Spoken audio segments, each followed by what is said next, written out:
Good evening from Super League HQ. We are there nearly 5 months down the line from the night that Devils beat Dragons, and we are at another Super League Grand Final. And I am joined by a stellar cast of people in the studio tonight. I am joined by the two finalists. Good evening first, Mr. Edwards. Evening, mate. You all right? Very well, thank you. We're just talking off air. I'm clearly in much better spirits than you because to call it nerves would be an understatement, wouldn't it? It's awful, mate. Absolutely awful. I felt sick for about 3 days. Hence me being so quiet on social media. It's I just don't want to. Yeah, I don't want to rock the boat. I don't want to tempt fate. I don't want to do anything apart from just pace around the house in silence. And also here is fellow finalist. He's been there, done that, got the t-shirt on. Good evening, Mr. Greaves. Evening, mate. How are you? I'm very well, thank you. How are you? I'm good. I've seen something that's got me in fighting spirits, and I want to win this even more because I can see in the background that Mr. Edwards had his Christmas decorations up in November, and that's got me inspired. I despise everything about it, and so I will do it just for that. And also joining me tonight is the man, the myth, the legend, the two-time winner, and the man that's kept it all running for a number of years now. Good evening, Ryan. Good evening, Fifey. Evening, Ian. Evening, Greavesy. Yeah, it's an emotional evening. Yeah, so yeah, I'm looking forward to it. And as your last parting gift, particularly as we were just saying again off air to Mr. Edwards, you've arranged beforehand as a nice little appetizer, lots of friendlies just to keep him nervous that bit longer. Yeah, and I know he was concerned about the possibility of a ghost friendly, meaning that he wasn't the highlight of the show. Yeah, I think that show in the week, it can be a little bit torturous trying to kind of drag out kind of one or two games. So I thought I'd give the option to a few people to have some friendlies. Probably I wasn't expecting all 12 to say, yeah, let's go for it. But yeah, I thought it'd be one or two would have been nice, or three would have been nice. All six, yeah, probably more than I would have wanted, but we'll get through it, I'm sure. Absolutely disgraceful. Absolutely disgraceful. 2 people have earned the right to play on today. We've got to deal with these peasants before. I'm just surprised that Ryan didn't ask anyone in the general public if they wanted to take charge of Northern Burn for the evening. We will obviously spend most of the night talking about your game, but just to ask you both the question to kick us off before we go into these friendlies. Ian, I'll come to you. You're the only one of the 4 of us on tonight not to have been in the final yet, not to have experienced this. So I know you said you're nervous, but all in all, what's been the overriding emotion, say, for the last couple of hours? Oh, awful, mate. I mean, the one thing that it tells you is when you feel this sick and when you feel this nervous is that it does matter and it does mean something. Mm-hmm. I mean, going into the last game of the regular season against, with and coming second when you saw the graph, maybe in first almost all season and coming second at the end of it. I mean, that, no doubt about it, that was a wounder and that was a sickener, and you don't feel like that if it doesn't matter and if you don't care. I've been down the wrong end of the table long enough to appreciate these good times, and I know full well that these good times won't last forever. So, I go into tonight feeling absolutely sick as a dog. It means a hell of a lot. I wouldn't say I'm overly confident, but we deserve to be there. We're there on merit. I think we've got a lot of players who've had great seasons, and bring it on. And Greavesy, obviously knowing the sort of character Ian is, given that you have been there, you've done it, you've had your start, and you can still make your own history tonight by being the first team outside the top 2 to win it. Is that all the motivation you need? It is. I embrace the underdog mentality, even if it's only bestowed on myself at the moment. But my team is, on paper, I'd say inferior, but I'd say they're competitive at the same time. it is a crunch game. It's one I'd love to win, just to stick my fingers up at the rest of the league to say, fuck you, I can do it. And yeah, I've got a lot of time and a lot of respect for him. And if I could lose to anyone, it is him, because frankly, the effort that he's put in over the years to the community is amazing. It's a lot more than what I would do, and a lot more than it's a lot more than what I do, and a lot more than what I would ever do. But and all I can say is thank you to him for all of that. But as I said earlier, I'm still here to win it, and I don't care if That's very kind. there are a few dreams on the way. But you're definitely here on merit. I'd say that, you know, you're here because you deserve to be here. But thank you for the kind words, mate. Well, before you two go into a full-on love affair, let's kick off a few of these friendlies, and we're going to start with Dudley Hill Fulchester, which has its own interesting sort of background story behind this, doesn't it, Ryan? Yeah, I suppose so. Yeah, just a bit of fun. Really. I didn't expect Fulchester to want to be involved at all. After obviously going out on Tuesday even, and being begrudged and having a media blackout for this one. But yeah, then a couple of people in the chat saying, "Anyone want to have a go with their team?" And I thought, why not? I'll have a bit of fun. And then I think Steve offered Dudley Hill, then Macker offered me Fulchester. And I said, well, why not have a bit of fun? And I'll do Dudley Hill, and Steve can do Fulchester. So that's where we've gone. But it is a friendly, so I mean, I think 8 out of the 11 players with arrows on, having a bit of fun, and hopefully throw up a bit of an interesting game. Really, it's not one for the to take too seriously. But yeah, see if I can beat Fulchester with Steve's Dudley Hill.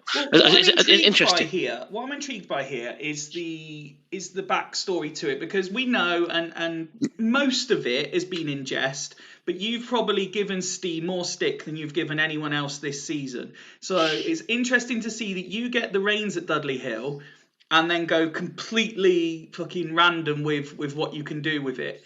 So tell us your thinking behind this team. He's gone Steve, is what he's done. I've gone what, Greavesy? Sorry, I missed that one. You've gone Steve.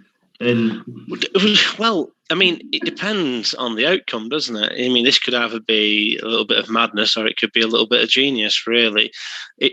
It's basically, if I was playing FM22 and I could kind of tell all the players what I want them to do and have a little bit of fun with it, that's a little bit of the logic behind it. I want Tomasi filling in at the back. I want Rustico tucking in. I want Bassidas to sit in the middle of the park while I want Van Bommel roaming. For all its absolute enormous amount of wonderfulness, doesn't really have the kind of in-depth tactical instruction. So it's having a little bit of fun on that side. However, I mean, I do think this will be a competitive team. I think this is a better lineup than, I love Steve to bits, and I give Steve grief because I know he can take it and he knows that. So do you mean it? I'd say that this is probably the strongest team that Dudley Hill have put out this season. And yeah, well, I'll stand by that. on the subject of squad selection, just quickly, because I know we want to sort of blast through these, but it is interesting, given that you're on, to give you a chance to talk about this. There is a theory amongst a few of the managers I'm aware of, because I used to sort of semi-subscribe to it as well, that this is all about game engine and not about managers' decisions. But in later years, I've been more inclined to disagree and think the input the managers have has a significant bearing on what happens. So when you look at Dudley Hill as an example, if you take the Luca Toni effect, we've spoken these last few weeks about how if he was consistently played all through the season, he could have really been challenging in the top goal scorers charts. And when you consider what Steve did at the start of the season, where he didn't play game 1, did play game 2, I believe, got dropped again for a number of games from here up to about the 4-0 defeat at Astor. He didn't feature other than one sub-appearance. Then he started playing again. Do you subscribe to it, Ryan, that what the managers decide to do does still have a significant effect on what happens? Of course it does, yeah. basically your manager's team selection is and the tactics is what win and lose it. It's not. This isn't a random draw, and you can submit anything and see what happens, and it's a roll of the dice. Otherwise, you wouldn't get the same teams at the top, same teams at the bottom, same players performing well season in, season out. One thing I will kind of say though, as you mentioned, Luca Toni there. I think if you've got a team which generally most teams, I say, as a kind of favourite of the league, play a version of 2-7-1. So that's 2 central defenders, 7 midfielders, whether attacking midfielders, central midfielders, or defensive midfielders, and 1 striker. Now, I think if you do that for 26 games, playing a version of that formation with the 1 striker, and that 1 striker is maybe one of 30 strikers, Luca Toni being one of them, then that striker should be getting 12, 13, 14 plus goals. Ian Edwards and Greavesy have got that with Montella and Cizalco. They've stuck with that striker for the majority of the season. That striker's continued to score goals. I was saying to Macca about Michael Owen, I think he could have easily, if he'd have played the full 90 of 25, 26 games, then he would have scored 15 goals plus this season. I don't think it's a Luca Toni effect. I think it's an effect of playing that central striker and sticking with him. Well, let's see what Steve can do when he has perceived better players available. This is a team who a lot of people towards the end of the season fancied to win it, and this is what Steve's come up with. Any surprises in your opinion, Greavesy? I'm surprised he's dropped Giggs. Beckham would do better at wing back than what Lammy is, just for the passing and crossing, basically, and the work rate. Other than that, I'm not really surprised. Steve likes this formation. It's a solid formation, and it should be a competitive game.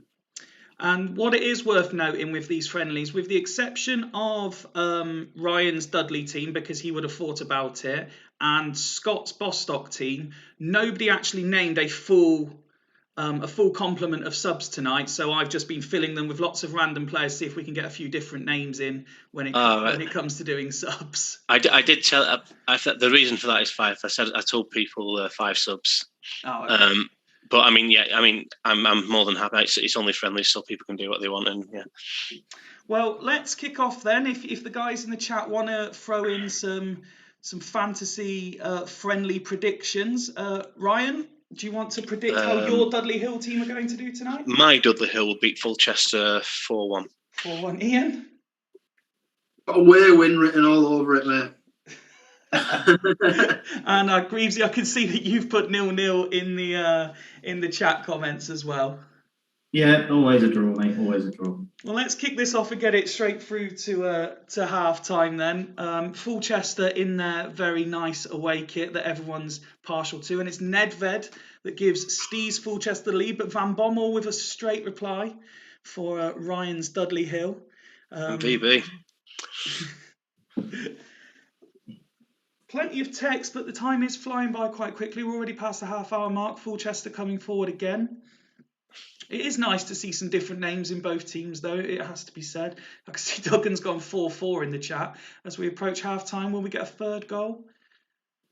Tell you what, it's all blue, isn't it? Do you mean Dudley Hill definitely on top in this game, as you'd expect with me at the helm? Yes, Dudley Hill are very much on top, Ryan. If you lose to this batshit crazy Arrows, Steve, you need to give yourself a talk. I'll click on Fulchester first to give Steve a chance to decide if he wants to make any friendly subs. Greavesy... Can he change manager at half time and get some? Macca's sitting at home shaking his head. I could see Dimble saying, "Nice to see MVP playing for a real manager." When you look at this team, the thing that automatically stands out to me, Greavesy, is 2 of Macca's best players, Nicky Butt and Veron, are not happy with the caretaker manager. They've not turned up at all. No, they down tools after last week, didn't they? They're already on the sun lounges. They're fed up with this behaviour. They feel disrespected to be made to play again, and they're just not happy with the charade. The one thing I'd say about that is last time out, Veron was on a 5 at half time. He finished off man of the match, so I'd keep an eye out for him. Man of the matches don't matter, mate. And Ryan, obviously level at half-time, but much the better team. You must be relatively content. Yeah, Jamie Langfield in net versus Gigi Buffon. That's the difference so far, isn't it? I'll stick with the fact that Jamie Langfield's probably the best Dudley Hill keeper.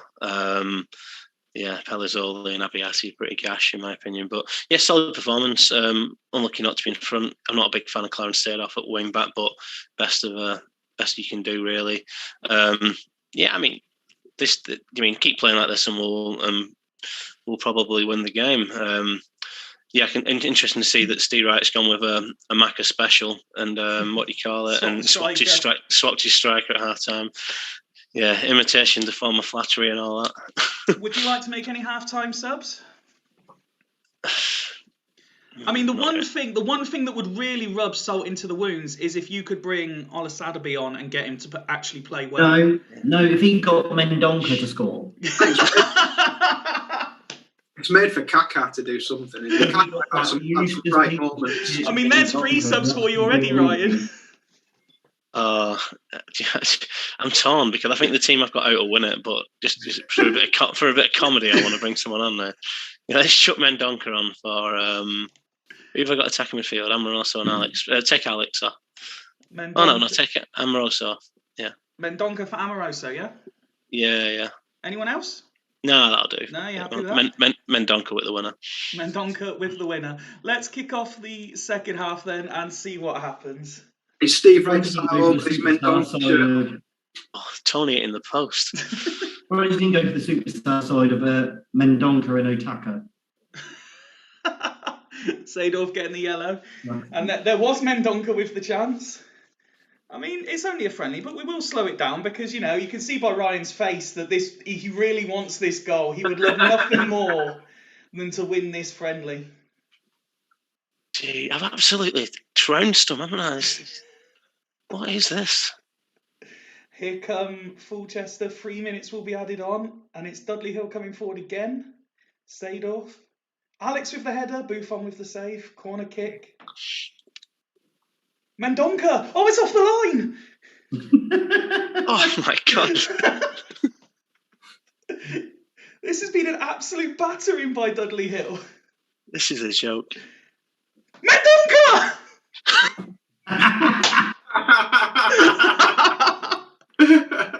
And there is the final whistle, Ryan.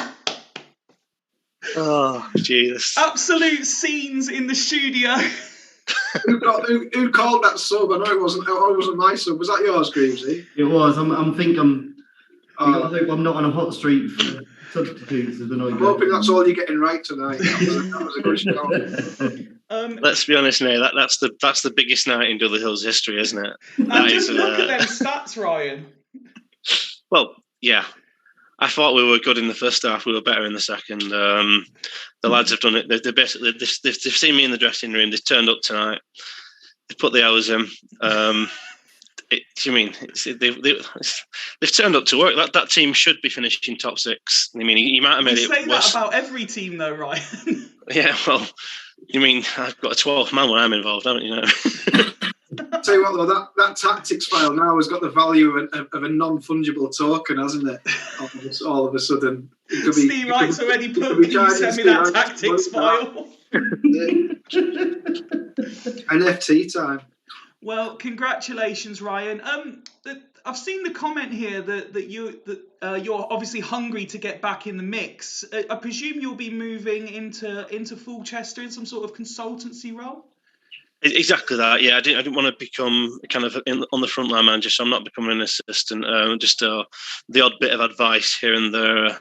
Mac has been very reluctant on transfers so far, just not in. And it's obviously when it comes down to, I'm confident that Macca he's got the minerals to get Fulchester to the playoffs each and every season. So it might just be a little bit of tinkering when it comes to the crunch time, just to try and get him over the line, because I think he should be. You're taking a Ralph Ranić advisory role, then, are you? Yeah, kind of that. Yeah, maybe that's just it's just a bit of fun. Stay involved, and then if something comes up down the line, then I may be interested. But for the moment, I'm Yeah, I'll enjoy watching from afar and cheering on all the teams, to be honest with you. Well, as a last-minute alteration to the schedule, Ryan, you're not the only chairman who was offered the opportunity to manage a team tonight. After I questioned Hodgie going full strength against Dimble, he said, "Well, you pick a team then." And I said, "No, it's your team." And he said, "No, go for it, mate. You enjoy yourself." So I have, and this is the team I've gone with. And you will spot a couple of things, I'm sure. One, not one player that Hodgie signed is in the squad. I've gone back to my Devils. And secondly, in the interest of giving a few new players a run out, the likes of Mpenza and Kuehl and Dyer and Van Bronckhorst only get places on the bench. However, Mido, who scores every time he appears in the Super League, it seems, does start. Right, actually, Ian, as you're the one lighting up my screen at the minute, what do you think to this sort of Devils reserve team? Do you know, I like it. I like it a lot. I think it's got there's a few names in there from when I first joined the league, and there was a few names bandied about where I wasn't. I was quite interested to see how they would get on, and Schwelef and Wurton, and particularly from the Hallidays, impressed me of being back in there. It's been a long time. Tommy Wurton and out in the cold. Obviously, no one in the right mind is going to put him ever in ahead of Kieran Dyer, but someone else tonight. And I look forward to seeing how that works. I think this team's got a chance. There's enough quality sprinkled in amongst it to perhaps do a job. And if things aren't going according to plan against. Don't worry. If at half-time I'm losing, I fully intend to bring on Harry Kuehl and Neil and Pence. I'll just remind you, you are playing against the best home team in the league, bar none. But he's also playing against the defending champion. But if things don't go according to plan, a triple substitution of Mpenza, Dyer, Van Bronckhorst doesn't sound too bad, does it? No, not at all. Greavesy, this is what Dimble's playing tonight. Again, I filled his bench for him, so there was lots of options. But as Ian alluded to, they've got the best home record in the league, and they have got. I mean, I appreciate this is a mix of first team and reserve players, but even still, they have got some good players in there, haven't they? Yeah, it's a solid time. It's just the only way I'd really improve that out of the bat is with fielding the more reserves players is probably having Deisler over Petrov. Mm-hmm. But Petrov is a quality player, and I never feel he's a DMC anyway, so he could showcase himself in an AMC position. It's a solid team. Hussein is never really gotten a shake of the stick this season, even though he was brought in. And yeah. And he is a Super League winner as well from his time at Rapid Apollo, if I remember rightly, Ryan. No one cares about that far back. Yeah, there's very few of us that remember that far back. Oh dear. So we'll go to predictions then, Ryan. 2-0 Churchtown. Just because I think he's got a 90% full strength team, whereas you've gone with a lot of reserves in there. Ian? It's a Desmond. If ever there was a Desmond, this is it. And Greavesy? If you manage to beat the best home side with that shower of shit, I'll be fucking amazed. Churchtown 2-0. Well, given that my teams have never been able to defend against the best home side in the league, I'm going to say we win 4-3. Let's just kick off and enjoy what's about to happen. And it seems to be Churchtown started the best, which isn't great. Very fast. This on very fast because I can only see. It is on very fast. Yeah, I'm doing these friendlies on very fast to fly through them. Right. I think you start thinking. I know I'm an advocate for Skype for this, but I can probably see one in every 6 comments. I think. I felt as though I saw all the comments on the first match. I don't feel as though I've seen many of them on the second match. First half of the first match, and second half of the first match, you started doing it. Yeah. I do. My plan for next year is to move over to Skype based on the comments people have given me. So yes, we've done absolutely fuck all in that first half, and Churchtown are very unlucky not to be winning. which is fairly frustrating. But these things happen when you're playing the likes of Shoalef and Burton. But I'm just trying to give Hodgie food for thought for next year. Ryan, I'll playing that shit. yeah, he's looking at that thinking, right, well, this is the reason none of them fuckers are playing. Ryan, I'll click on Churchtown first so Dimble can decide if he wants to make any subs. But is there anyone there who perhaps surprising you? It was Petrov's positioning that surprised me when I saw the team. No, it's solid, if an unspectacular performance. He would have liked to have got a goal in the first half. A few of the players that he's chucked in there, like Christian Tim, Luke Chadwick, and even Dario Hussein, he'll have been hoping for big things. So he'll be disappointed in Chadwick. You'll be hoping that Hussein comes good to start 11. I think so. It'll be interesting to see. I don't know how many games he's played this season, but I think if he's fit, he should be, in my opinion. Well, it's a player you know well coming on at half-time, Ryan. Deisler coming on and moving into central midfield. Yeah, Deisler. I think my second season at Phoenix had him, got him from Swindon Devils, I think, actually. And it didn't really work for me. I know I have had him work on the game though, so there we are. And I'm bringing on the goat just to try and. I mean, we haven't created anything yet, but if we do, and Penza will score. Miss that. Let's kick off the second half and see if it's any more interesting. It's a penalty to Churchtown, and Petrov does score to give the home side the lead. And don't sound too deflated, mate. And there is the substitute doing it for his former manager. Oh, the goals are really they're flying in now as Hussein, and it's another penalty. Oh, fucking hell. Apparently, the defenders are just as good at defending now as they were back in the day. And an injury for Gravison. Bring on my boy Kieran Dyer just because. I will already say congratulations to Dimble, who will be delighted at this, paying off the referee to winning this game. And you don't there's get the much full-time whistle. And it is Eddie Lenny 3, Swindon Devils 1. Congratulations! I mean, in fairness, they absolutely battered the reserve team, didn't they? Yes. And Petrov picking up man of the match for scoring his 2 penalties. Good for him. Hussein maybe will get more of a chance next year. And Poom proving that Headman isn't the only capable goalkeeper at Churchtown. Absolutely nothing to write home about for the Devils at all. I'm just looking forward to Hodgie's response to the criticisms now that he's been given for the former manager.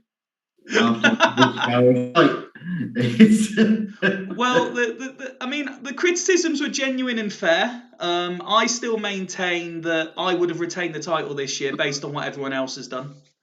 I would be here tonight regardless if I was a manager or chairman, is what I'm saying. Let's move on and just do them in the order they appear. So we're going to Hull's Vikings versus Leddersford next. And Ryan, I'm interested, I don't know if you've seen this already being posted, but I'm interested in your thoughts on the Leddersford team where just about everyone is playing out of position. Yeah. It's the old positioning is a myth, isn't it? So I imagine that Dan, knowing Dan as I do, I imagine he's kind of these players and looks at the fact that they can probably play in on the editor, they can probably play in positions, and he's thought, well, if they can technically play there, so let's just play them there. So I imagine that is what he's doing. It's a friendly, so he's just having a mess about and fair play. So I wouldn't be overly surprised if this team goes out and wins. We are seeing the great Paolo Maldini get a rare appearance, and he does wear the captain's armband. Greavesy, as players making an impact go, what have you made of Petkov? I raise the subject of him every week when I'm on. Although it's always said he never seems to get the ratings, he's always very much involved in everything Leddersford do. Well, you say making an impact. He's actually been given a run of games.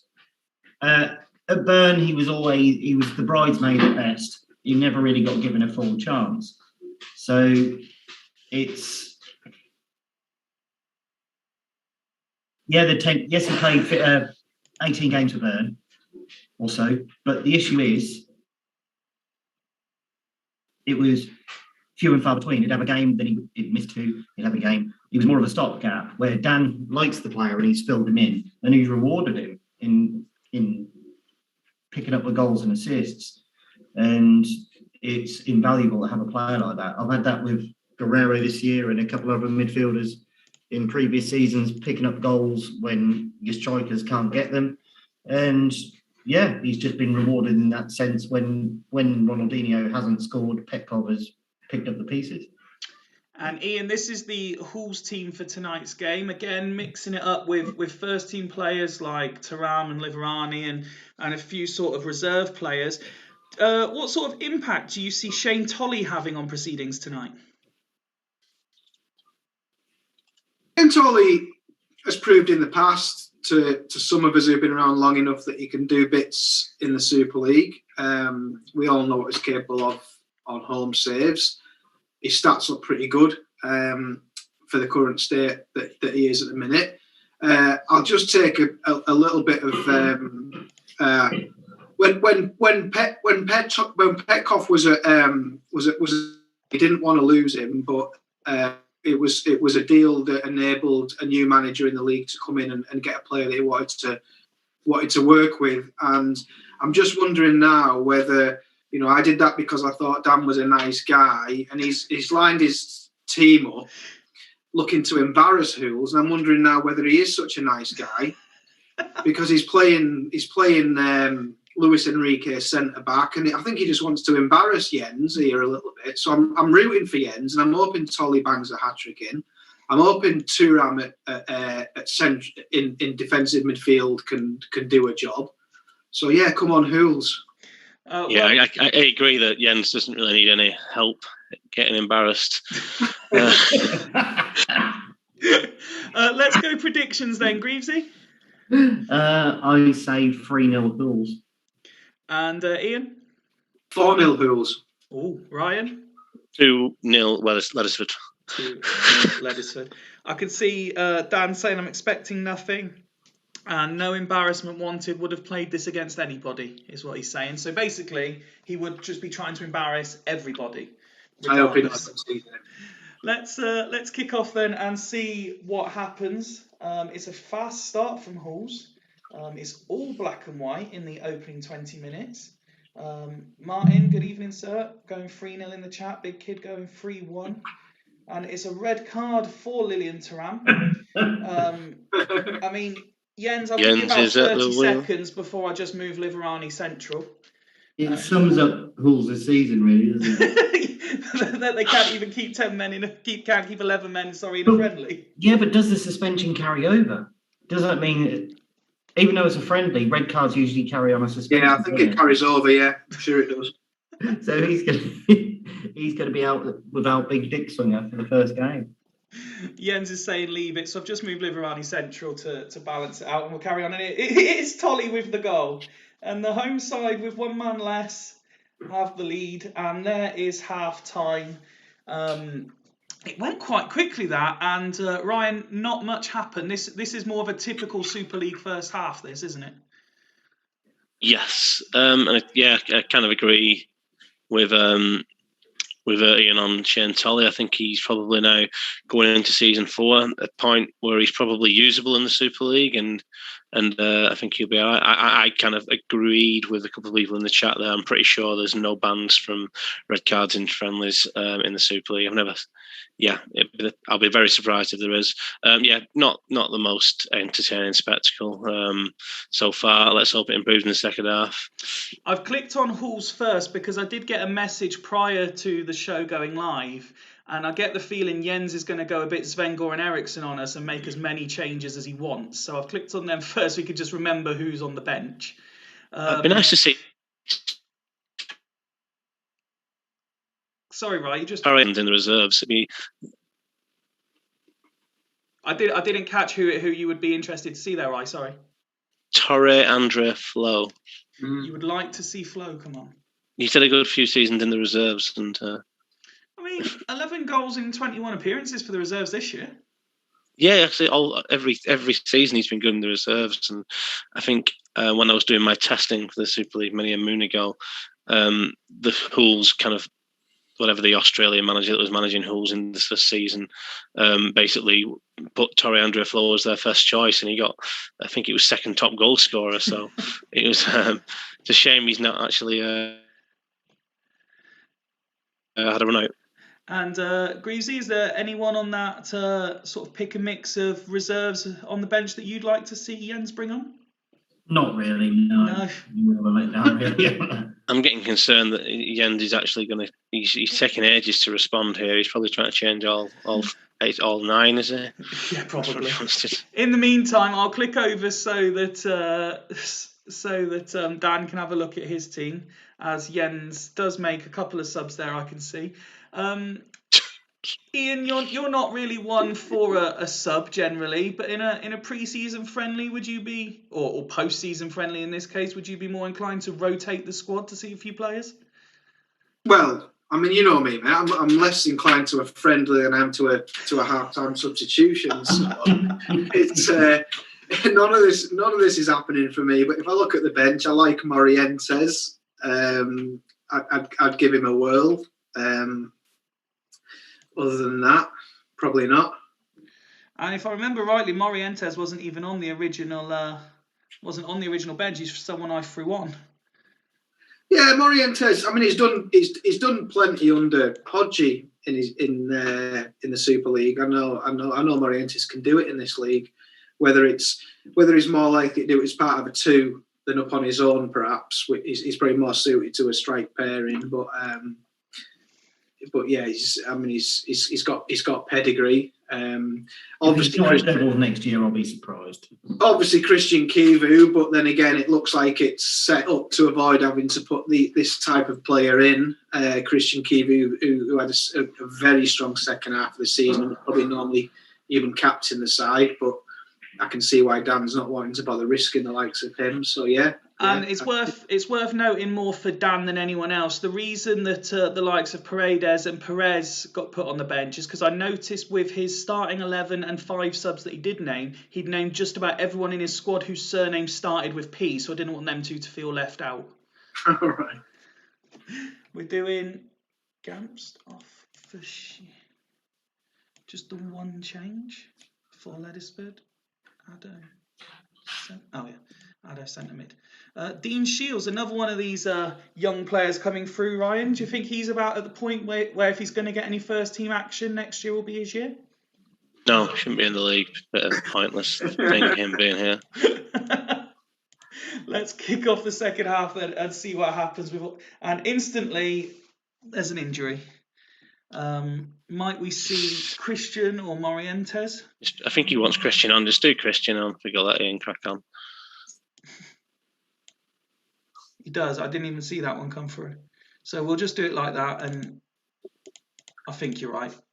Let's fire through then. Christian is on now. Ambrosini kept his place through default.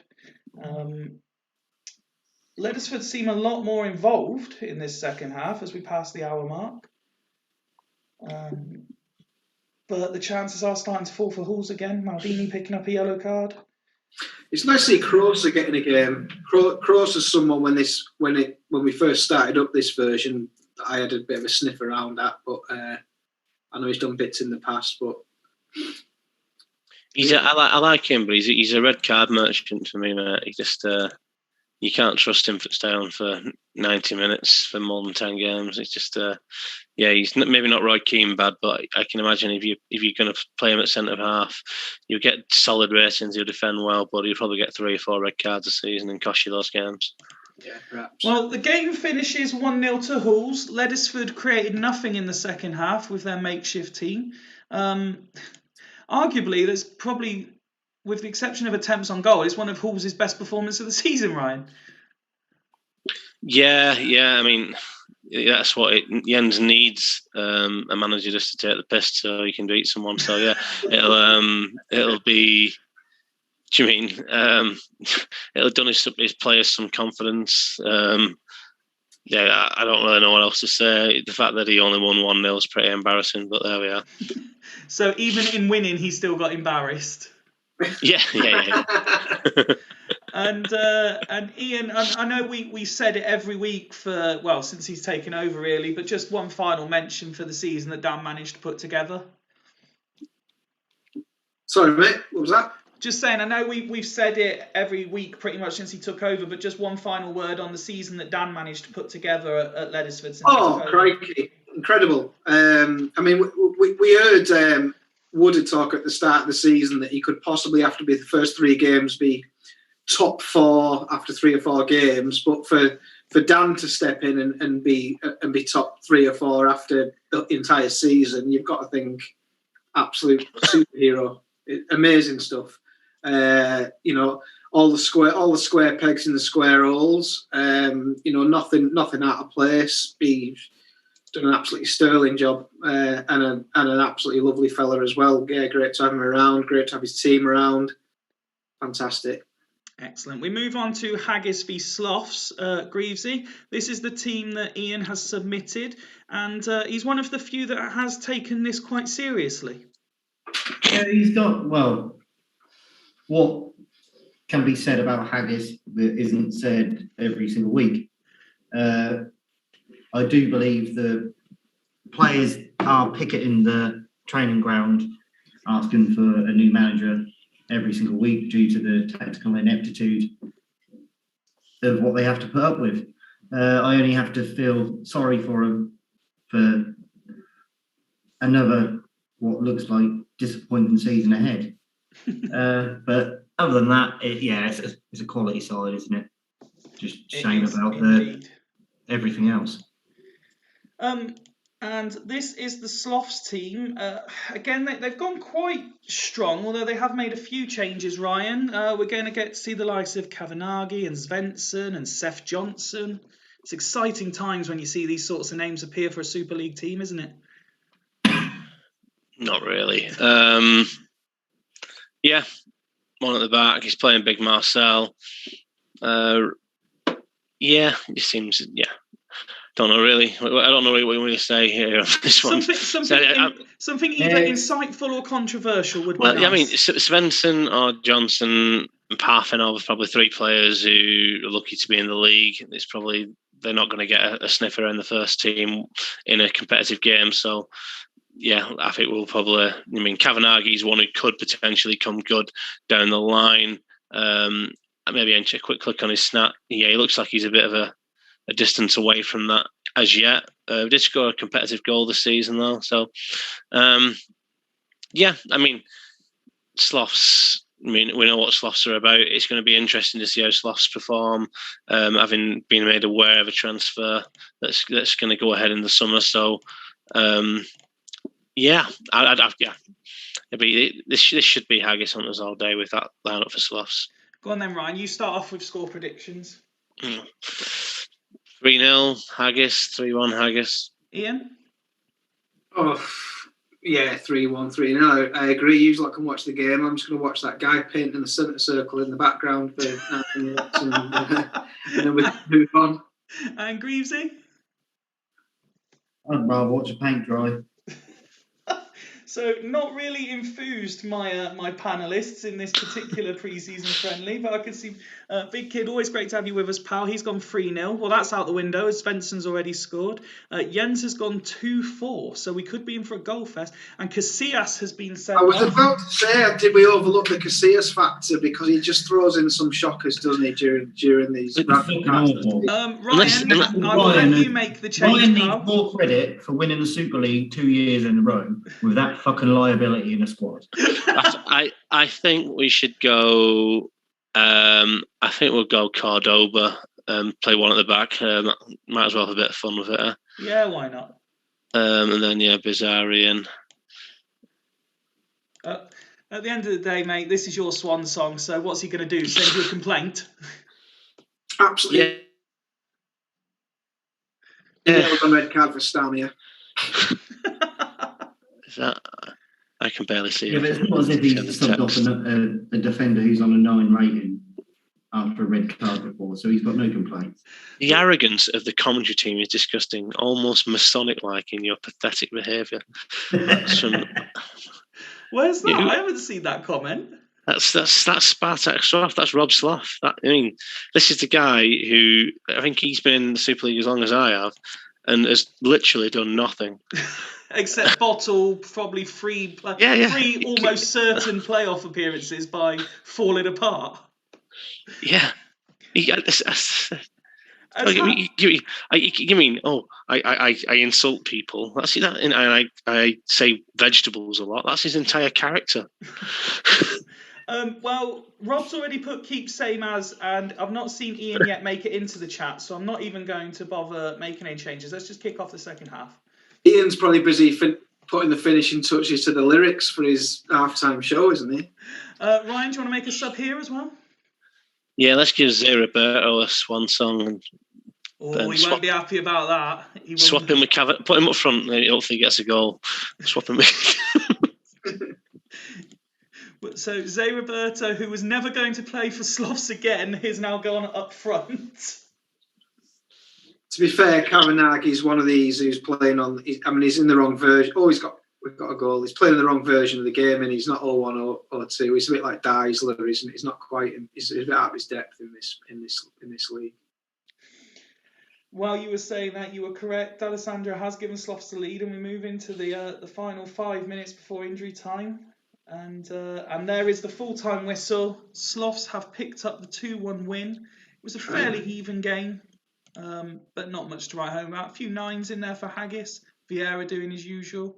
And Ashley Cole as well. Two teams which would be better with two teams that have been much better with better managers. Yeah, do you think, are you suggesting, for example, if you were in charge of either, they would almost certainly make the playoffs? It's bottom. Right, you just froze me then, Fifey, but I'm going to say now that my opinion is that if I was in charge of any team, then that team would finish top 3. We don't want this game yet, so let's move on to Gazelles. And Ian, this is what Mr. Duggan has put forward for us. A lot of arrows and a lot of attacking players. Right. Yeah, there is a core of a decent team there. Udez is obviously fantastic. Van der Vaart has shown little bit. He's on the wrong side of that little midfield setup, isn't he? Zenden's really never had a sniff. Andreas' favourite, Battaglia, is in there. We know he can do a job. Forlan couldn't hit cow's arse with a banjo, so he's bound to score a hat-trick. It's not great, is it? Come on. No, and... the fact that these players are playing on grand final day. This is the day of the grand final. Yeah. Is just disrespectful. Every grand final needs big tit playing, though, doesn't it? Titus Bramble, one half of the Chuckle Brothers, playing on grand final day. Are we allowed to have a look at Medina, just see how he's progressing, or is that allowed? Yeah, of course. It's grand final day. It's Ryan's last day in charge. We're doing whatever we like. He should probably be in the team anyway, week in, week out, shouldn't he? Looking at that, you got the current Boca manager, Sweden's favourite love child, Battaglia, playing, and it just sums it up. And shout out for Inamoto as well, making his first appearance of the season. Well, potentially from the bench anyway. He couldn't even get in the fucking reserves team.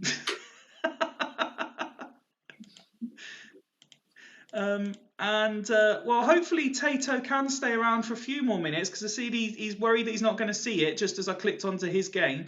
And not only is he taking it semi-seriously by naming quite a few first-teamers, he's even risking players like Kevin Hoffland who have a slight injury. Disgraceful. I don't want to speak. I don't want to speak out of turn, out of school. But if certain players are playing guys, the resting guys who are going to be in their team next season, but playing 90% players who might be slightly on the way out of the door, with a half an injury, then this stinks. It stinks. Come on, Gazelles. And it's not often I say that. After everything that's gone on between your two clubs this season, you've not said on grand final day, come on, Gazelles. So, Ian, are you suggesting that he's playing Hofland with an injury because he knows that Hofland is leaving the club and he's doing that because he doesn't care about the welfare of Big Kevin? Yeah, and I think by how pissed off I am about it, you know where Hofland's going, don't you? Greavesy, prediction, please. 0-0. 0-0, Ian. 8-0 Gazelles. 8-0 Gazelles, Ryan. 0-0. 0-0. Excellent. Well, it's certainly not going to finish 0-0 because Forlan has scored. That's the first of the hat-trick I predicted for him anyway. I'm interested to see what the two finalists think about YL Rayad. Is he myth or maestro, to quote Tato on the slot? He's good. He's season fodder. You can bring him in, he'll do well. He's like an Edgar Barson. He's good at the lower levels, but he's not elite. His region. If you're a top club, you don't bring him in, do you? What do you say then, Ian? His regen can be world class, though, can't he? Absolutely top notch. A regen of in 19, so you got to play a good 15 seasons to get to a regen. regen. A lot of seasons, but it's amazing. As we reach half-time, just a little shout-out for John Dale Thomason, another player who never gets a look in, despite, he's always up in the auction and goes for big money because of his stats and then never plays for anybody. I only played him once against you as a sub just to take the piss. That 13 million is a fucking joke. I took that all the way to the bank. That was beautiful. I got David Levy in to sort that. That was in the old style auction. That means someone must have had to have bid 12.5 million. Yeah, well, if you remember, Ryan, do you not remember what happened there? Do you not remember what happened with that deal? No. It was me that bid 12.5 million for Devils. You're just as bad, mate. Just crack John Dale Thomason never again. That's fucking Jesus Christ. What stats? Yeah, I agree with Jens there. Not often I'm going to say that. I agree with Jens. What stats are good though? I didn't even see a 20. Duggan is already saying Van der Vaart for Medina. Wait, what? Just swapping them round? Oh, is that allowed? Well, that's a friendly. I'm not bothered. It wouldn't be allowed in the league. It wouldn't be allowed in the league, but I'll allow it tonight. Was it now? I don't know. I don't know if there's a rule on that, actually. If that is just to appease my OCD I mentioned before kickoff, that's okay. I'll let him off because it does look a bit better now. Yeah, but also now we know who Fiore and Nakata is going for. Fiore and Nakata are ring fence. They're going nowhere. They're here. Fiore and Nakata to go into Aston for Hoffman. Oh, I'm a bit confused now because Inamoto might be coming on, but I'm not entirely sure who for. No one cares. Just fucking. So just bring in Inamoto for Van der Vaart. Oh, and okay, so then he's not swapping him round. Surely Hoffland's coming off for someone. I'm not sure. I was swap Hofland with Gallardo and just crack on. I'm not joking. You're looking at the wrong team. Oh, the wrong team. Fucking hell! It's a good job it's your last night in charge, isn't it? I'm not sure if Tato is still about. So if Big Kid wants to make any changes, Hofland on. He's still on 80. Hofland's on 88 there. Yeah, he's not done a lot. Walking around with a limp. In fairness, his injury is only a sprained wrist. Oh my God. Oh, no, he got that. Let's just kick off the second half. Nothing from Tato or Big Kid in the comments, so we kick off with Inamoto on the pitch for lols more than anything. I believe Big Kid has made some subs there, mate. If you want to just quickly do those, man. Just want to deny him his minutes of fame. Well, it's good timing because Thomason's just put them ahead and Foe's now injured. So the subs at Katana for Saviola. What's the other one? Horatio Peralta for Salihamidzic. And then Abel Xavier for Hoffland, and then we'll just do Alessio Tacchinardi for Fuller. Huh? No, Tacchinardi hasn't really been Say playing. Tacchinardi. Sorry, the last one. Yeah, why not? Oh, Lennon. He wants Lennon. Sorry, it was me who wanted Tacchinardi. Lennon. Okay, so we've got 4 subs there in total, yeah? Why not? And not one of them Robbie Fowler, which is a joke. I mean, do you want to overrule it and throw Robbie Fowler? No, on for I'm not. I'm not being. It's not the Messiah complex I've got, mate. Let's crack on. Let's carry on with Astor 2-1 up. John Dow Thomason proving he is worth every bit of the 500k they paid for him. And coming back, and it's Zenden, who Ian mentioned never gets a kick, who makes it 2-2. We've still got 20 minutes to play, so more goals in this, I imagine. Lennon getting involved. And I say there'll be more goals. All the time flies by. We're now in injury time, and it finishes 2-2. There was no extra goals. I mean, we got some goals. It was a not bad performance from either side. None of the subs really got involved too much, and Zenden with his only ever good performance. Not much else to say, is there, Ryan? No, crack on. And I believe that leaves us with just one friendly left, and it is Dragons versus Bostock. And do we know if this is Hopkins or Smuts? That's this question. It looks like it's Smuts. I'm led to believe that Smuts has gone 2 at the back. 2 at the back. He's finally given in. What do you make of it, Ryan? He's got Chewy in there. It's not a bad formation. I quite like the formation. It's I think Hodges played this for Devils a few times this season, or something similar. It's what Jens was rating all over, isn't it? With the arrow in midfield. Yeah, I'm never a fan of a big arrow, mate. I like the little arrows, quite a few of them, but the big arrows just worry me. Yeah, it's not too far off a starting 11 for them. David Dunn's a fucking disgrace, in and out of football, in and out of Champman, but apart from that, yeah, it's probably not too far off the Dragons starting 11, is it? And so he's obviously putting. I was just going to say, another person who's possibly making their last appearance. Has anyone gone in for him? That's an interesting one, because obviously I think Kiotis is probably the right to be blooding him in the first team now, but I think there's still a couple of seasons in Cairn if someone's concerned about the keeper. Okay. Sorry, I interrupted Greavesy as well if you wanted to say something then. Yeah, the fact that you're bottom of the league and you've got the Greek fucking waiter in goal. That's the major difference. Yes, they lost the Elias and they got Cliver, but they've been playing a Greek waiter in goal who likes throwing the ball in his own net rather than playing Ollie Kahn. And Ian, Bostock doing a tribute to Smuts by playing 4 at the back. Yeah, so we go with we go with Scott playing 4 at the back against Smuts, who has done like a proper U-turn of like, I know we don't talk politics in here, but Tory proportions, and gone for a massive U-turn in never playing 2 at the back. He goes 2 at the back. Both sides, interestingly enough, I don't know whether they've had an inkling about what the other team's going to do, but look really strong. So, Lizarazu, Ndai, Sylvester, Boyer, these are guys who are going to play week in, week out for Bostock. So, taking it, yes, a formation that you wouldn't normally play, but personnel-wise, again, he's clearly taken seriously. Gonzalez, who I think probably played most games since he signed him. And yeah, John Welsh, not the position you would normally want to see John Welsh perhaps playing, certainly not in the Super League. You're maybe more inclined to play him right wing back, something like that. And I think you might see him there next season under Scott.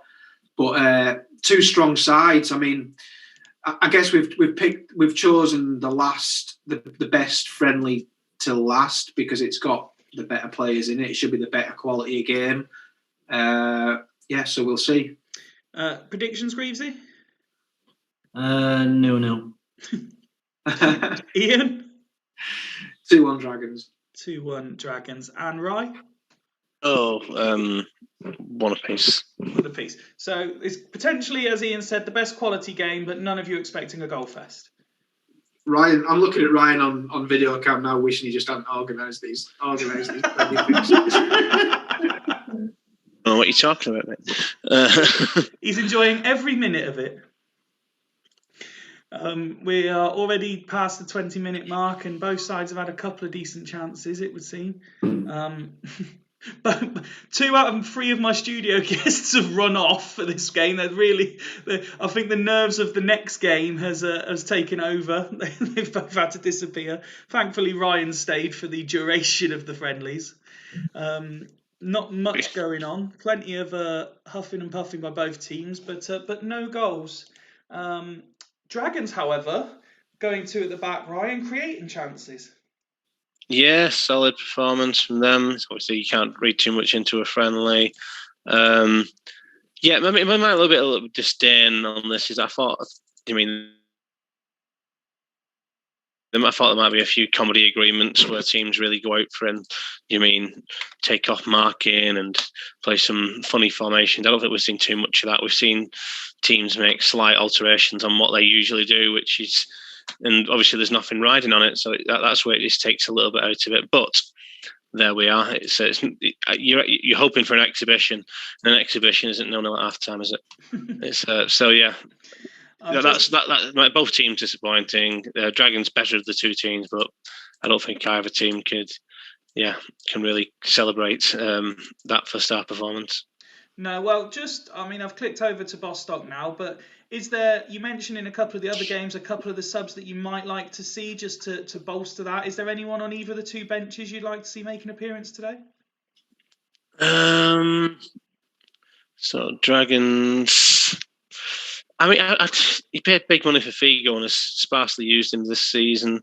So that's an interesting one. Tom Madeira again hasn't been a regular starter. I thought they might have gone with maybe a 4-1-3-2. I thought it might be a sensible formation with Dragons, especially if they were sticking 4 at the back. Mm-hmm. Could have managed to fit a couple of those players in.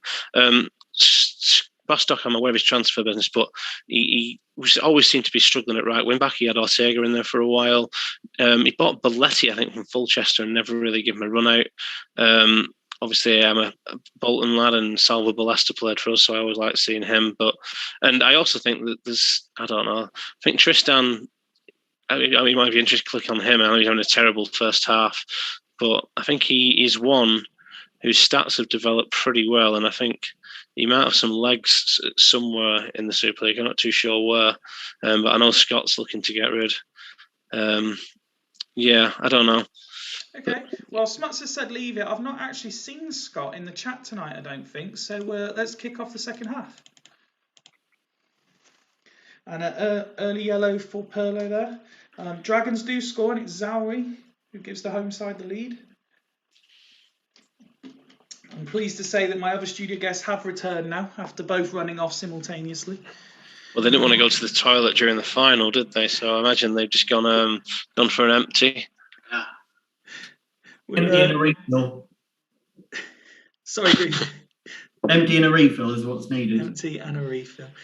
Dragons missing a chance to double the lead, but they do this time, and it is that man that Ryan spoke so highly of before kick-off, David Dunn, who the little shake of the head.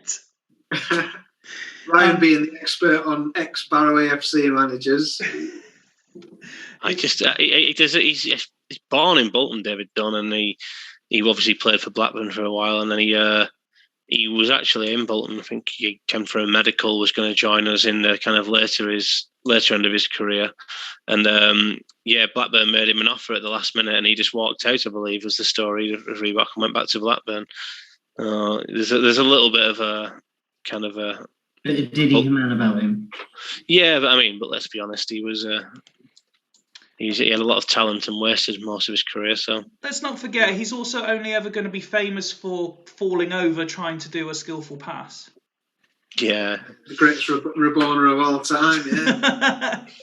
Yeah. Congratulations to Smuts, who the whole thing about playing 2 at the back has proven that when Dragons do it, they will win games. But this is also, isn't it, that Smuts can only beat Scott? I think, to be fair, I think you're right, Greasy, because this is one win also against He Boston. can only beat Scott, so that's 6 points next season. That's it. Okay, we've done an hour. We've done an hour, gents. The fun is over. Now it's time for the serious business. Northern Burn are first up. So, Ian, friendlies are out the way. It's time, and you've been around. You've been around the league a long time. A lot of people thought you might win it last year. It didn't quite happen for you. You've said all night how nervous you are, and you went a bit quiet on social media, say, the last 24 hours. Is there any sort of excitement there, or is it just let's get it over with so we can either celebrate or commiserate? Yeah. No, I mean, it's the perfect storm, isn't it? I mean, we've laughed and joked about my suspension issues and whatnot over the course of the season, and to arrive in the grand final rested at full strength, an entire squad to pick from, you can't ask for any more than that. I only had one really major decision to make, and that was at DMC and MC. Lundberg's done enough to keep his place. Roy Keane comes in ahead of Jeremy's, who is probably, over the course of the season, anyone who's played enough games, he's about the highest rated player in the team, and he's very unlucky not to make it.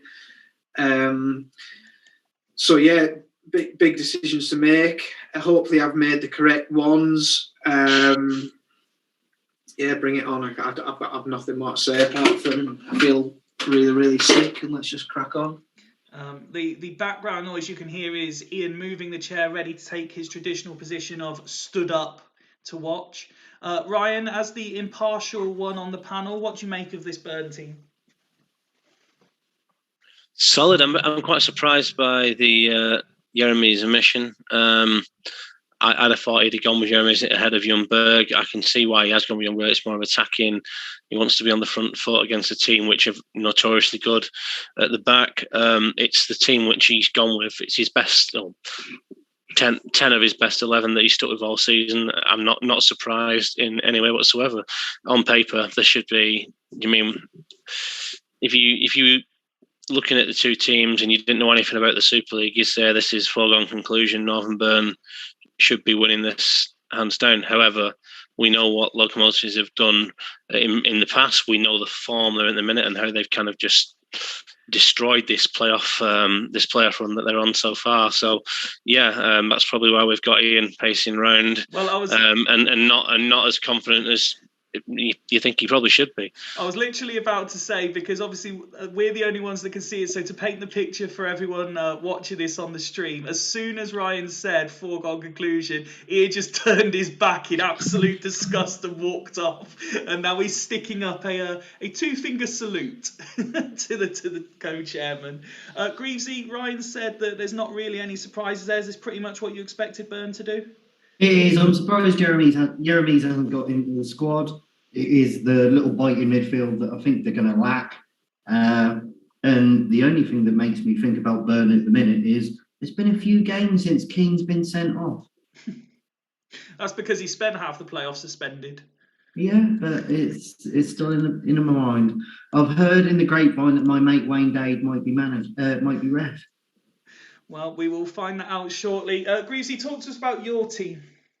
Yeah, it's pretty much my back seven picked themselves. Peruzzi deputised well, but if Don Fabio is fit, he comes in. So he came in to re-captain the side, where Ian was saying he isn't sure.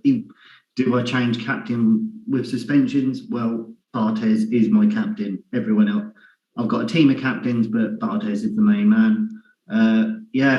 Kluzhny and Petit, ever since I moved to the mid-press, they've been absolutely solid. I did have major yellow card warnings going up into this game, and I know I can be combative. And I was facing all of my midfield being suspended, but luckily they didn't go through that. Zidane was on a yellow as well, but unfortunately he got injured after picking up an assist in the last game. So Scholes drops back and Guerrero comes in off the bench to a AMC position. Del Vecchio is there to win the ball, the big lump, and Montella's there to put the ball in the net. It's my team at the moment picks itself, and I don't think, given my squad and my formation, many people would choose different. Well, I would ask Ian the same question about whether there's anything that's surprising about this team, but as he's already pacing and he's going a funny colour and he just wants me to hit kickoff, I'll go straight to Ryan and say Zidane the only absentee is no real loss given his Super League track record. Are you? I think Greavesy would have loved to have Zidane in this starting lineup. Zidane is a big game player. What I said at the start of the playoffs. You want big game players in big games. Completely agree. He would be there.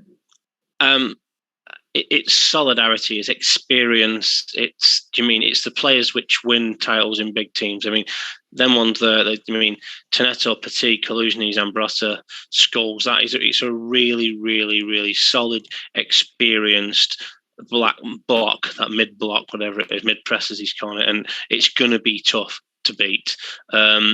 I've myself questioned Del Vecchio. I think this season he's been fantastic, especially recently. Montella's got goals when needed. Did Del Vecchio score in the semi? I think it was. He's been good anyway, in my opinion. No, I'm obviously talking at my ass. Greaves will correct me of when he scored, but it was recent. Del Vecchio's been a bit off form, but I haven't played him as much. Right. I bought him in last game against Fulchester. I bought him in because I wanted dominance in the air, and he won shitloads of headers for me. I remember you mentioning him. He's that bit of physicality in that area for me that I need. I'm just having a look through the comments here to see what other people are saying, and Dan Megahorse saying, a month ago I'd never have Loco in the final. What a great rise. Duggan saying, Petit, Scholes and Kaluzny versus Keane, Totti and Freddie. That's the game right there. Andrew Allen saying, tight game. I reckon a sending off or an early pen decision wins this. Someone else said earlier, where was it? Duggan saying, hope this goes to pens. Mac is here as well. Two teams with busy wing backs and a single goal threat. Something in that, it seems. Shall we start? It's time, as Martin Pearson says. It is time. I won't ask the two participating managers. So Ryan, I'm not gonna. Yeah, I'm not saying anything on this one. This is in the hands of the gods. Good luck to both managers. Yeah, good luck to you both. We'll slow the commentary down a little bit for the first half and see where we go as Northern Burn kick off. And just to confirm, Greasy, Wayne Dade is not in charge. And it's all suddenly gone very quiet and very tense in the studio. Lots of good luck messages coming through. Montello an effort just done as well. And here's Burn coming forward. Jorgatos looks to deliver a free kick. Longburn now with the ball. It's out to the left-hand side again. But Loco doing what Loco do. And low drive from Montella. And he's got the ball again. Zambrotta. Now Burn come forward. Ian won't be liking the look of this. It just looks like Locomotive, how they started against Fulchester on Tuesday. They're creating chances. It's ominous, isn't it? But there is a big, big injury as Guerrero goes off. And not the first time we've said that this season. Little Tony, please. On comes Cassano. It's all looking very Roma, isn't it? Is it written in the stars? Pride of Rome. I really do. I really do feel for Ian, who is very much like me and struggles to watch, and this will be doing him no favours at all. Greavesy has a certain air of calm about him, where he can sit through it. He would do. I mean, the way can see the pink is dominating at the moment. You'd be disappointed he hasn't got that goal considering his dominance. But Cizalco on possession there, and then we still had an effort from Henri going high and wide. Looks like Northern are coming into the game. Yeah. Cizalco losing the ball a couple of times though, which Ian won't like to see. Oh, and Henri, but Barthez with a save. Henri, he has scored in a grand final before, as some people will be aware. And what I appreciate is Martin's trying to lighten the mood a little bit with some quality comments, including that Guerrero makes Anderton look like Iron Man. I'd say, it's 40 minutes, guys. I'd say it looks like Burn have come into the game more as the half has gone on. But yeah, no surprises that we get to half time and in a Super League grand final and it's 0-0 and it's tense. It is very tense. Ian has retaken his seat, so while he has a quick drink, we'll go to Greasy first. Your thoughts on that half, pal? By the look of the text, it's quite good. Unfortunately, I haven't won enough tackles for my liking. Let's see who the main culprits are. Skulls, which you can't really blame too much. Manny Batty's been flying about. He's lucky not to be carded by the look of 9 challenges, only 4 made. But other than that, it's a pretty routine Loco performance. I'd say that's an interesting point about the lack of cards. I think Chris, I saw his name, didn't recognise the referee, so he's obviously not one that's been notorious for sending off and yellow cards. So yeah, it might be a lenient ref on, so that might not be the game changer tonight, which, well, fingers crossed, I think could be a good thing for football. All the strict refs were used in the friendlies. I've found as well that away performances, you need to get an advantage in the first half. So hopefully I can hold on in this second half and maybe pin him off with another pounded golden goal. Well, while Ian is most likely going to straight away tell me no changes. So just quickly, Greasy, did you want any halftime subs? Absolutely not, no. Okay. Ian, what did you make of that, of what you were able to watch of that first half? Fair play to Loco. They were the better team, just slightly edged it. I think we came into it late on. We saw a lot more of the ball late on. Enough for me to go unchanged and have a bit of optimism for the second half. But yeah, we'll see. Things are heating up at the furnace. Well, this was going to be my last question before I kick off the second half, Ryan. Do you see home advantage playing a part here? Yeah, 100%. Yeah, especially, and as Greasy mentioned, second half, home sides do seem to come into it a little bit more. I think Fulchester beat Loco in the second half. Ian will be hoping that happens again. But I mean, first bits of text is pink, which as it was in the first half.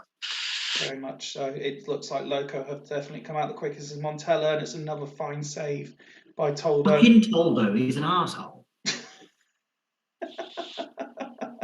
We're approaching the hour mark. Little incident so far in the second half, but Burn take the lead. Hello. And it's Henri. Could he do it again? And suddenly the mood has changed considerably. Cizalco with a chance, and now Burn looking to double their advantage, but can't convert. Here they come again. The goal seems to have changed things, Ryan. It does. Cizalco effort gone for a corner there. Definitely the mood in the arena's changed. Ian staring intently. Greavesy sat back. He's not happy. Not happy. Maxim needs to get the better of Barthez. Can't see Henri sneaking a goal here. Martin obviously did jinx that there. And Petit with the chance. Just about 20 minutes of added on time to go. Loco will need to do this quickly, but it looks like Northern Burn's still on the front foot. Very much so, and more. But we are starting to see a bit more pink and white text again as Cassano comes forward, still coming forward and has a crack. But Toldo, Montella, and the referee. Oof, Montella, the referee getting involved. Toldo is having an absolute storm of the amount of key saves he's made. Ian will be praying he keeps that up. Toldo, the bastard. Toldo loves a playoff, loves a final. Big game player. And there is a goal for Ian Robbins. Surely that's enough now for Byrne. Still no reaction from Ian, but he will be delighted inside. I'm sure. Like a statue. Oh, hang on. Oh, It's not over yet. We're coming into loco time. It's not over, not over. Throwback to a previous incarnation. Yeah. Oh, Montella's put it just over. Montella's had some chances in this game, hasn't he? It's Sigalko. Barthez with the save. And here comes Montella again. Zambrotta, Scholes, Cassano. It's a free kick to Loco. Scholes, Totti wins it in the air. And is there one last chance? Del Vecchio, Montella. It's a corner. And there is the full-time whistle. Well played, Ian. And it's a first ever Super League win for Ian Edwards and Northern Byrne, who is... as close to what you can consider celebrating for those who know Ian. Well played. Commiserations, Greasy. Congratulations, Ian. Thanks, Greasy. I feel like I stole one there, but I know it's no consolation to you. But what a fucking great final! Thanks, mate. Well played, mate. Well played. Greavesy, as I said before, you deserve it, mate. Just while Ian composes his thoughts, Greavesy, I know this will be bitterly disappointing for you, but your lads haven't really let you down tonight. It was a good performance. It is, and the one person I blame for all of this is Steve Wright. He traded Anelka in the first season, Anelka for Toldo. And it's that bastard who's done me 2 years in a row. You know what, Greaves? I told you all along we were a one-man team. And it's a Toldo team. Yeah. Toldo, he's an arsehole. Look at that. Look at that. He's finished on a 10 and a 9. It is. And other than a final, I hate to say, Ian, even last year, you haven't won a game in the playoffs. You've got through and away goals against me. You got through and away goals against Macca. It's Toldo that's got you through. This counts, though, doesn't it? This counts as a win. I'm the person I won when I won the title, won the league, Super League. I done it without winning a game. Yes, so I remember that. And it's solid play, but I blame Steve Wright for selling Toldo. If you wouldn't have done that, you'd have had Marcus fucking Headman. And I would sit here with a crown on my head. But fair play to you, mate. You know, honestly, Westerveld would have been in there ahead of Marcus Hedman, so Magnus Hedman. So in all seriousness, Ian, now you've had a couple of minutes to compose. What does it mean to you to have that first Super League win now? Oh, it's ridiculous. I mean, I've been through so much shit in this league. I've had good teams, I've had terrible teams, I've generally done pretty badly. I've learned from my mistakes, I've simplified my tactics, I've stopped doing daft stuff behind the scenes. Consistency is king in team selection.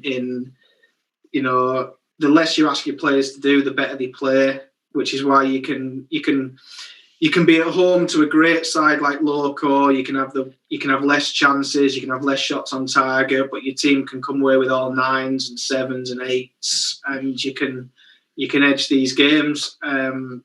It's simple as key. That's where I think a lot of people make mistakes. Is they overcomplicate it. Yeah. Don't ask your players to do more than what they can do. Yeah, I've done that, and I did that for years. We've all got elite players in our squads, but don't ask them to do stuff that they're not going to do.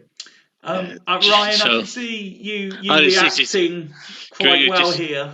Greavesy, when he goes on and starts trying to educate people on Champ. I'm going to teach people. I'm going to learn them. Just been beat, Greavesy. Let Ian have his moment and stop trying to teach me. Where was it? Where's my soapbox? I want my soapbox. Ryan, a word again as the neutral.